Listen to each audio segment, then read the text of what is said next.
To the Copa America now, and world champions Argentina are looking to book their place in the last four of the competition. They'll take on Ecuador in the quarterfinals later today, but it remains unclear if captain Lionel Messi will join his team. He's been nursing a sore hamstring. Meantime, there have been low attendances at several matches in the tournament, which is being held in the United States. And with the country set to co-host the World Cup in 2026, swaths of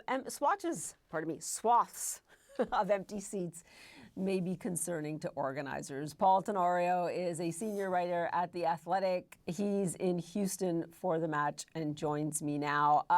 Messi, listen, we've got to start there. If he can't play, is that a big blow to Argentina for this match? And what does he mean in general to Copa America, the whole tournament?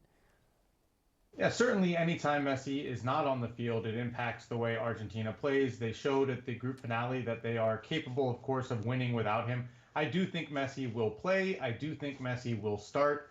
I think sitting out the group stage, the finale was just a chance for him to rest that hamstring and be ready for the knockouts. And I think especially with the United States national team out of the Copa America now, Lionel Messi takes an even bigger role for this tournament in terms of marketing and growing the game within this country. People tune in to watch Messi play all around the world. Certainly that's the case here in the United States as well. So right now, Messi is the biggest draw in this tournament. He will continue to be so. And if he and Argentina are out of the tournament, I think some of the challenges of marketing these games, pushing these games ahead of the World Cup in 2 years becomes a little bit more challenging for sure. Yeah, you make such a good point that it's a branding issue right now for Copa America, meaning will Messi play, won't he, and watching him play in the U.S. Now, how would you rate this tournament so far, and what does it tell you about the World Cup? What's that going to look like in 2026, from what you can tell now? Yeah, I mean, I'm not too concerned about the crowd sizes in the Copa America as it compares to the World Cup.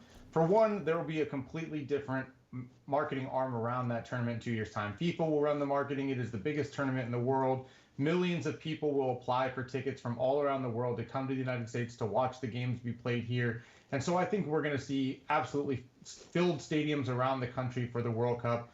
That being said, certainly we see the challenges of an organization like CONMEBOL, which is based in South America, coming to the U.S. and trying to put on a tournament here.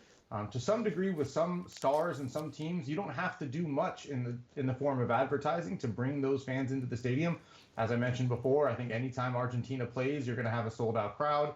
The United States had some decent crowds, but when you see the ticket pricings, the lack of dynamic pricing, trying to kind of push really, really high ticket prices to put revenue in front of everything else, when you see, for example, a non-sold-out stadium here in Houston for a Mexico national team match, that's a rarity. Usually anytime Mexico plays, it's a sold-out crowd. Now, their national team is on a downturn, and like I said, those prices were very high, but I think it's indicative of the fact that there are still some savvy soccer fans out here who want to make sure that they're getting the product that they're paying for, and hopefully there are some lessons learned by FIFA, by other organizers about how to market prices and what is the best way to try to increase the popularity of the sport by opening it up to more people and making tickets more accessible. Yeah, like you said, dynamic pricing, right? If you're not filling the seats early on, what can you do to try and get people there to actually watch the game and drive enthusiasm?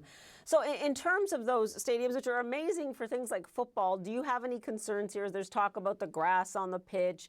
There's talk about how it's all going to be organized in terms of who gets the tickets when. I mean, what are your concerns right now going into the World Cup, if any, from what you've seen from this tournament?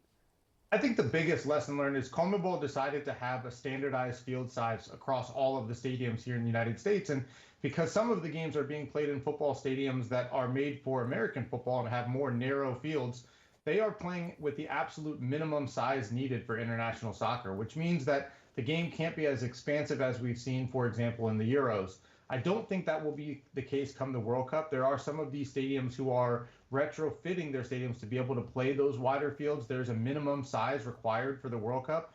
But we see some of the challenges that exist with putting on a tournament here in the United States when you play at stadiums like in Las Vegas or in Los Angeles, where for some reason they made those stadiums not be able to fit soccer fields. So that for me is the bigger concern. The temporary grass, certainly some lessons learned there. I think ahead of the World Cup, you'll see teams putting those grass fields down on top of turf much earlier in the process. Yeah, and we might start to hear, again, some more complaints about that. Paul Tenorio, thank you so much for our primer on Copa America. Really appreciate it. Thank Thanks so much for having me.